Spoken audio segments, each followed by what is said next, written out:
안녕하세요. 오늘 저희가 함께 살펴볼 글은 문제가 사라지는 정의의 기적이라는 제목부터 좀 흥미로운 텍스트의 일부인데요. 네, 이게 우리가 보통 문제라고 여기는 것들에 대해서 정말 독특한, 어쩌면 기존의 생각을 확 바꿀 수도 있는 그런 관점을 제시하거든요. 맞습니다. 핵심 아이디어는 이런 거예요. 만약 당신이 겪고 있는 그 수많은 문제들이요, 사실은 단 하나의 뿌리를 가지고 있고 또 정의라고 불리는 단 하나의 방식으로 해결될 수 있다면 어떨까? 이런 질문을 던지는 거죠. 네, 그렇죠. 이 텍스트는 그러니까 문제의 겉모습, 그게 질병이든 돈 문제든 아니면 관계의 어려움이든 그런 형태와는 상관없이 근본 원인은 똑같다고 주장을 해요. 아, 근본 원인이 같다? 네. 그래서 오늘 저희의 목표는 그 근본 원인이 대체 뭐고 또 여기서 말하는 정의의 기적이라는 해결책이 실제로 어떻게 작동하는 건지 그걸 좀 명확하게 파헤쳐보는 겁니다. 오, 시작부터 상당히 파격적인 주장이 나오네요. 모든 문제는 동일하며 성령은 어떤 문제든 해결하는데 어려움이 없다고요. 여기서 성령이라는 건 이 텍스트 맥락상 올바른 인식을 상징하는 어떤 내면의 지침? 그런 걸로 이해하면 되겠죠? 네, 그렇게 볼 수 있겠네요. 근데 정말 모든 문제가 같다면 우리는 왜 그 해결책을 선뜻 받아들이지 못하는 걸까요?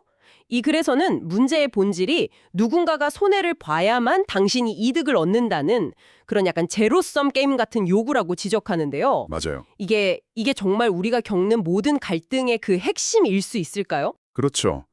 이 텍스트가 지적하는 가장 근본적인 실수 혹은 오류가 바로 그거예요.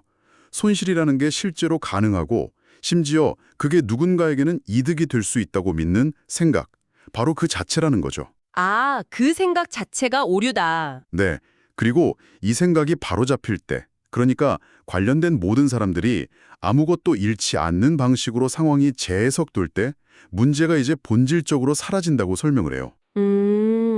이건 마치 우리가 어떤 착각에 빠져 있다가 이게 착각이었구나 하고 알아차리는 순간 그 두려움이나 혼란이 싹 사라지는 거랑 좀 비슷하다고 볼 수 있어요. 네네. 그래서 단 하나의 실수가 있고 그것에 대한 단 하나의 교정만이 필요하다. 이렇게 이야기하는 거죠. 와, 그렇다면 이 관점에서는 우리가 문제라고 인식하는 것들, 예를 들면 온갖 걱정거리나 어려움 같은 것들이요, 실제로는 어떤 단단한 실체가 아닐 수도 있다는 그런 의미로 들리는데요. 네, 맞아요. 실체가 없다기보다는 우리의 잘못된 인식으로 만들어낸 것을 가깝다는 거죠. 여기서 이제 정의의 기적이라는 아주 흥미로운 개념이 등장을 해요.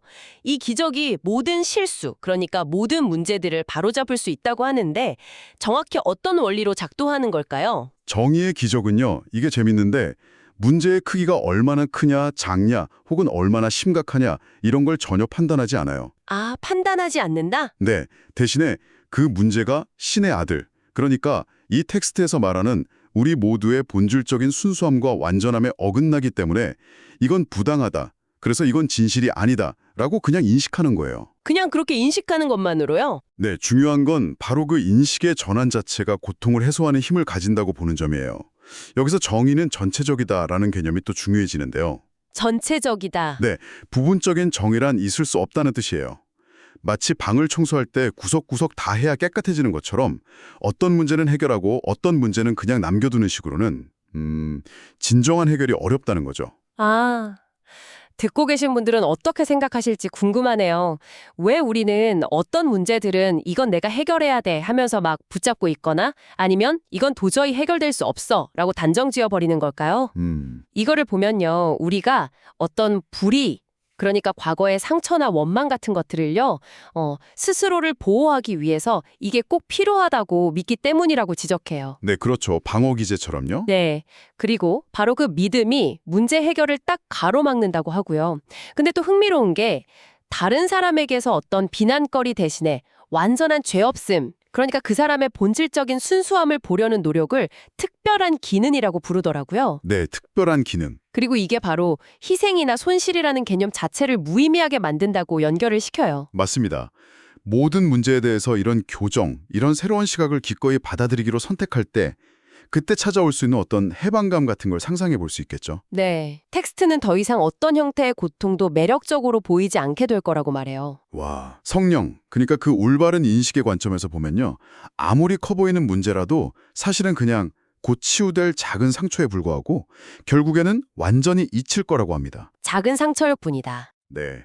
한때 당신을 그토록 괴롭혔던 어떤 특별한 문제가 오히려 당신과 다른 모든 일을 위한 보편적인 축복으로 변형될 수 있다는 그런 엄청난 가능성을 제시하는 거죠. 네. 희생에 대한 기억 대신에요. 오직 신의 사랑만이 남는다는 그런 이야기입니다. 자, 그럼 오늘 저희가 함께 탐구한 내용을 한번 정리해 보겠습니다.